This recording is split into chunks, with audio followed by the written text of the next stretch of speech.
Salut les investisseurs, dans cette vidéo, on va mettre à jour l'analyse de l'action Apple. Abonnez-vous à la chaîne et activez la cloche si ce n'est pas déjà fait. Allez, on commence avec le cours de l'action d'Apple.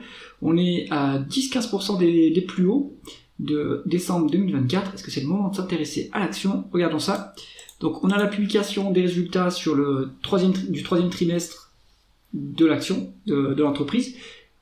Apple est en exercice décalé, donc c'est pour ça qu'on n'a pas l'année complète encore. Mais ce qu'on voit, c'est que en fait, Apple, il n'y a plus de croissance depuis 2022. Là, c'est très très faible.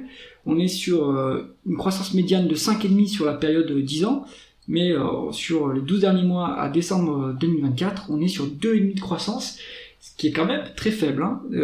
Du coup, méfiance, on a eu des périodes de décroissance même en 2023. Donc Apple, ça commence à devenir très mature. On va regarder l'évolution des taux de marge. Donc, le taux de marge brut est à 46,5%. Finalement, c'est l'augmentation, ça c'est très bien. Et sur la dernière publication, on a encore réussi à monter les prix. Donc ça, c'est très bien. On n'est pas sur un niveau, finalement, d'avantage concurrentiel significatif. Donc ça reste quand même un secteur concurrentiel.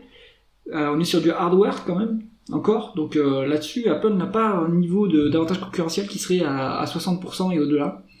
Bon, l'entreprise a quand même un pouvoir de fixation des prix certain, et ce qui fait que cette marge continue à augmenter. Le taux de marge d'EBITDA suit bien l'évolution du taux de marge brut, donc on arrive à bien maîtriser les opérations pour bien coller à cette amélioration de la marge brute. Donc ça, c'est très bon. Le taux de marge net reste élevé à 24,5. Maintenant, on n'a pas vraiment suivi sur la dernière période l'évolution du taux de marge d'EBITDA. Donc, qu'est-ce qui s'est passé? Est-ce que finalement c'est une illusion d'optique et en fait sur les free cash flow on retrouve les mêmes niveaux? Regardons ça. On est sur des free cash flow également qui n'ont pas vraiment monté sur la période. Donc là, il y a peut-être eu une déperdition, une moindre efficience financière.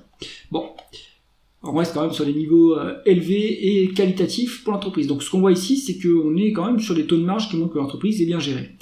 Continuons sur la conversion des bénéfices nets en free cash flow. On a des free cash flow plus élevés que les bénéfices nets, donc ça c'est très bon. Est-ce que ça se fait au détriment de la croissance avec des capex plus bas que des prestations d'amortissement? Non, ce n'est pas le cas, donc on continue à maintenir l'appareil productif, ça c'est très bon. Est-ce qu'il y a une amélioration de la variation du besoin en fonds de roulement? Oui, donc ça c'est plutôt bon et ça c'est très positif, ça vient libérer du cash pour l'entreprise. Pour la valoriser, on utilisera le price to free cash flow plutôt que les price earnings, puisque les free cash flow représentent mieux la profitabilité de l'entreprise. Allez, on continue avec l'endettement net. Il n'y a pas de dette sur Apple, on est en cash net, 44 milliards de cash. Et donc ça c'est énorme parce que ça permet de générer beaucoup d'intérêts. On voit qu'ici on est en cumulé sur 10 ans, Apple a quand même récupéré 138 milliards d'intérêts, donc grâce à ses placements de trésorerie. Donc ça c'est magnifique.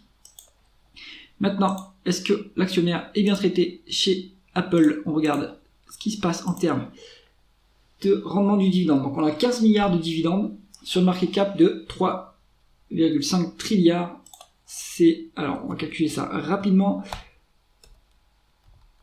On est sur un rendement qui est pas très élevé, on va pas se mentir. On est sur à 0,5% de rendement du dividende, mais c'est pas de là que provient le rendement de l'actionnaire, mais plutôt des rachats d'actions.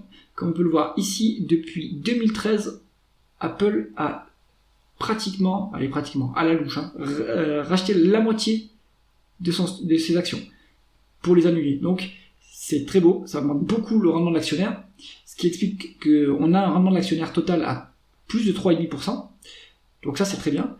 Il y a de la marge pour continuer à faire ces rachats d'actions, puisqu'on a un dividende qui ne représente que un quart, même pas un quinzième, entre 15 et 20% des free cash flow. Donc le dividende pourrait augmenter, mais l'entreprise semble préférer les rachats d'actions plutôt que les dividendes, ce qui est plus efficient en réalité. Donc ce rendement de l'actionnaire a encore de la place pour augmenter via les rachats d'actions. Donc ça c'est très bon. Et maintenant on va regarder la valorisation. On se met un price to free cash flow. Et la médiane sur 10 ans c'est 17,3 et à l'heure actuelle on se traite à 36. Donc on est coté au double du multiple historique, donc il n'y a pas du tout de marge de sécurité sur Apple. Conclusion de Apple, plus le temps passe, moins le dossier est attractif parce que le cours continue à monter alors qu'il n'y a plus de croissance. Le rendement de l'actionnaire est correct, d'accord. Le dividende va potentiellement augmenter un petit peu. Mais le multiple ne reflète pas du tout le fait que les free cash flow ne croissent plus. Donc il y a vraiment un problème de valorisation sur Apple. Moi, je vous recommande de rester à l'écart de cette action, parce que rentrer à ce cours-là, c'est très dangereux s'il y a une déception. Et pour l'instant, j'ai l'impression que le marché n'enregistre pas que la croissance est trop faible pour justifier ce prix-là. Pour l'instant, on bénéficie sans doute des flux qui rentrent sur les ETF, sur le Nasdaq, sur le S&P, etc. Ça fait monter la valorisation, mais les bénéfices ou les free cash flow ne suivent pas. Donc, à mon avis, il vaut mieux rester à l'écart d'Apple. J'espère que cette vidéo vous a plu. Si c'est le cas, mettez un pouce vers le haut et pensez à vous abonner à la chaîne. À bientôt.